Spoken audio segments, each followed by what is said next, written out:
Hello, I am back with another vlog. আমার বাসায় আমার আন্টিরা এসেছে।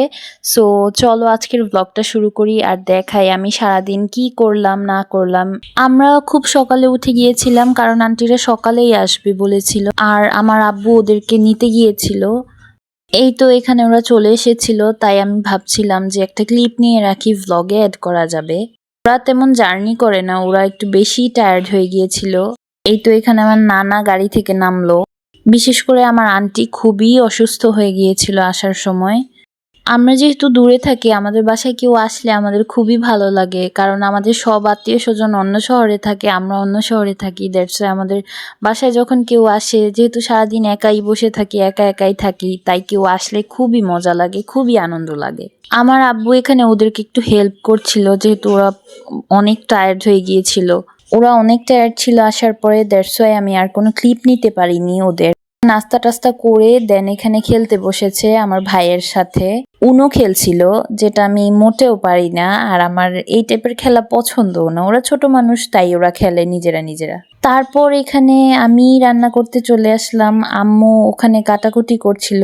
আমাদের হেল্পিং হ্যান্ড যিনি আছে, ওই আন্টি ঈদের ছুটিতে, বহুদিনের ছুটিতে বাড়ি গিয়েছিল, আর উনি বাড়ি যাওয়ার পর আসার নামই নিচ্ছিল না, তাই নিজেদেরই অনেক কাজ করতে হচ্ছিল। বাট লাকিলি দুপুরের দিকে রান্নাবান্না শেষের পর্যায়ে তখন দেখলাম যে উনি এসেছে ফাইনালি গ্রামের বাড়ি থেকে। ওনাকে কল করেই আমরা এনেছিলাম। থিঙ্ক ঈদের পরে সব ঘরেই হেল্পিং হ্যান্ডদের নিয়ে এই সিনটাই ক্রিয়েট হয়। যাই হোক, এখানে আমি রান্না করছিলাম, আম্মু কেটে কেটে সব রেডি করছিল, আর আমি ভাবলাম যে আমি পোলাওটা রান্না করে ফেলি। আন্টি যেহেতু অনেক টায়ার্ড, ওরা এসেছে, তো ওদেরকে জলদি লাঞ্চটা করতে দিতে হবে। আর আমার আন্টির বাবু মানে আমার কাজিন, ওরা সবাই ছোট ছোট অনেক। সো ওদেরও ক্ষুধা লাগে, জলদি জলদি ওরা খেয়ে ফেলে, তাই ভাবলাম যে জলদি বসিয়ে দিই। আম্মুও বলছিল জলদি এটা করে ফেলো, আমি কেটে কুটে দিচ্ছি। ওদের সাথে আমি তেমন কথা বলার বা টাইম স্পেন্ড করারও সময় পাইনি, কারণ যেহেতু হেল্পিং হ্যান্ড ছিল না, তখন আসেনি উনি, তাই আমাদের নিজেদেরই সব কিছু করতে হচ্ছিল। আর আমরা এটা নিয়ে একটু টেনসডও ছিলাম, এত কিছু কিভাবে করব একা একা। কিন্তু যাই হোক, আল্লাহর অশেষ রহমতে উনি ফাইনালি আমাদের ঘরে এসেছিলেন। ঘরটা যেহেতু হেল্পিং হ্যান্ড না থাকলে ঘর অলওয়েজ একটু অগোছালোই হয়ে থাকে, যতই আমরা নিজেরা পরিষ্কার করি আর যাই করি না কেন। তো উনি এসে সব কিছু ক্লিন করে দিয়ে গেল, আর এখানে আমরা সব কিছু রান্না করে ফেলছিলাম। আমি পোলাওটা আর রোস্টটা রান্না করেছিলাম, পরে একটু কাবাব করেছিলাম।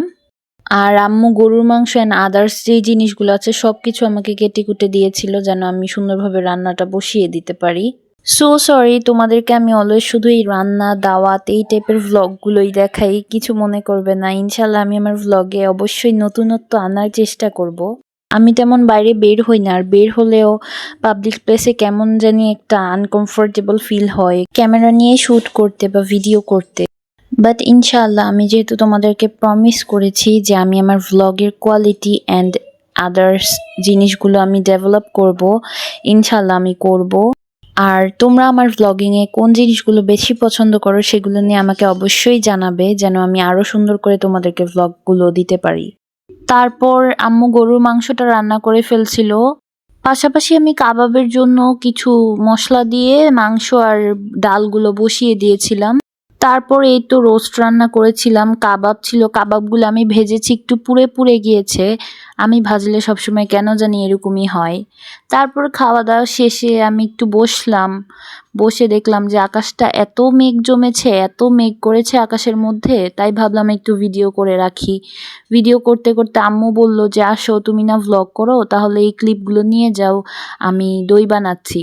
এই তো এখানে দই বানানোর জন্য টক দইগুলো ফেটিয়ে রেখেছিল। আর তোমরা যদি চাও অবশ্যই আমি আমার আম্মুর দই বানানোর যে রেসিপিটা সেটা আমি শেয়ার করতে পারি।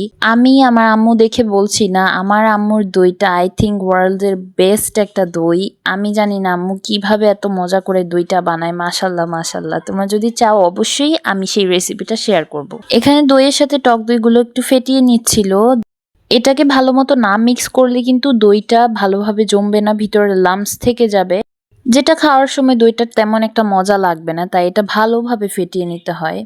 And look at the creamy texture, oh my god.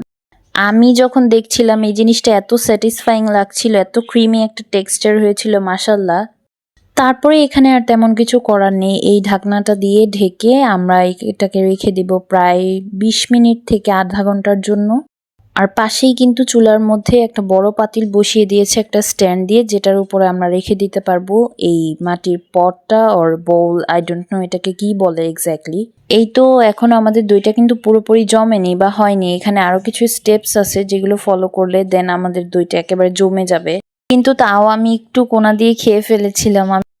দইটা বিকালে বানানো হয়েছিল, তারপর আমি একটু বারান্দায় গাছে পানিগুলো দিতে গিয়ে দেখলাম যে গাছগুলো মানে বৃষ্টির পানি পেয়ে, একটু বৃষ্টি হয়েছিল তো বৃষ্টির পানি পেয়ে এত মাশাল্লাহ সুন্দর লাগছিল আমাদের বারান্দা বাগানটা। তো ভাবলাম একটা ক্লিপ নিয়ে নিই। আর আকাশটাও বেশ অন্ধকারাচ্ছন্ন হয়েছিল, যেটা আমার দেখতে খুবই ভালো লাগছিল। দেন আমরা ভাবলাম যে কি করা যায়, কি করা যায়, সন্ধ্যাবেলা কি খাওয়া যায়। তো ভাবলাম আমার আন্টির বাচ্চারা বলছিল, আমার ছোট ছোট কাজিনরা বলছিল যে ওরা বুবা খেয়েছে বা বুবা খেতে চাচ্ছে, এই টাইপের কিছু একটা বলছিল। তো ভাবলাম যে আসলে আমি তো বুবা বানাতে পারি, বুবা পার্লস আই মিন। তাই আমি বুবা পার্লসগুলো বানাতে লেগে পড়লাম। আর তোমরা যদি আমার বুবা পার্লস বানানোর রেসিপিটা চাও, আই মিন বুবা টি অর বুবা কফি টাইপের বানানোর রেসিপিটা চাও, তোমরা কিন্তু অবশ্যই কমেন্ট করবে, আমি সেটা দেখাবো তোমাদেরকে। আমি কখনোই বাইরে থেকে খাবার অর্ডার করে বা বাইরে থেকে খাবার আনিয়ে খেতে পছন্দ করি না। আমি কখনো বাইরে তেমন যাইও না। আমার যা যা দরকার আমি আমার বাবাকে বলে দিই, উনি আমাকে সব ইনগ্রিডিয়েন্টস এনে দেয় অ্যান্ড আমি ঘরে বানিয়ে খেয়ে ফেলি। কারণ আমার কাছে মনে হয় বাইরে খাবারের মানও তেমন ভালো থাকে না অ্যাকচুয়ালি। আর খেতে গেলে তেমন রকমের কোয়ান্টিটিও পাওয়া যায় না আমরা যে হিসেবে পে করি। সো কেন বাইরে খাবো? যারা পারে না তারা বাইরে গিয়ে খায়, আমি তো পারি, দ্যাটস ওয়াই আমি নিজে ঘরে বানিয়ে খেয়ে ফেলি। আর আমার কাছে এইসব জিনিস ট্রাই করা, নিউ নিউ রেসিপি দেখে ট্রাই করা, সেটা দেশি হোক বিদেশি হোক, আমার কাছে কিন্তু খুবই ভালো লাগে এইসব জিনিস ট্রাই করতে। আমি অলওয়েজ আমার ঘরে প্রত্যেক দিনই নাস্তায় কিছু না কিছু নতুন বা কিছু না কিছু করার ট্রাই করি। এর আগের ভ্লগেও আমি বলেছিলাম যে cooking is my skill, so I think আমি কুকিং করতে খুবই ভালোবাসি। আর এই ভালোবাসার জায়গাটা থেকে আমি এই বিভিন্ন টাইপের রেসিপিগুলো ট্রাই করি। সি, এই শর্টটা অনেক স্যাটিসফাইং একটা শর্ট ছিল, বাট পিছন দিয়ে একটু দুধগুলো পড়ে গিয়েছিল। তারপর আমি ভাবলাম যে শুধু কফির সাথে আর কি কি করা যায় বাচ্চাদের জন্য, তাই আমি একটু স্যুপ রান্না করলাম। এই যে এটা আমার প্লেট আমি নিয়েছিলাম, স্যুপটা আমি রান্না করেছিলাম আর আমার স্যুপটা সস দিয়ে খেতে খুবই ভালো লাগে। তারপর সবাইকে আমি একটু আম কেটে দিলাম। সেদিন সন্ধ্যার পর আর কোনো ক্লিপ নেওয়া হয়নি, আর এখন যেই ক্লিপটা দেখতে পাবে তোমরা সেটা হচ্ছে গিয়ে আজকে সকালের। আজকের ভ্লগটা এই পর্যন্তই ছিল। আই হোপ তোমাদের ভালো লেগেছে। ভালো লাগলে অবশ্যই লাইক, কমেন্ট অ্যান্ড শেয়ার করতে ভুলবে না।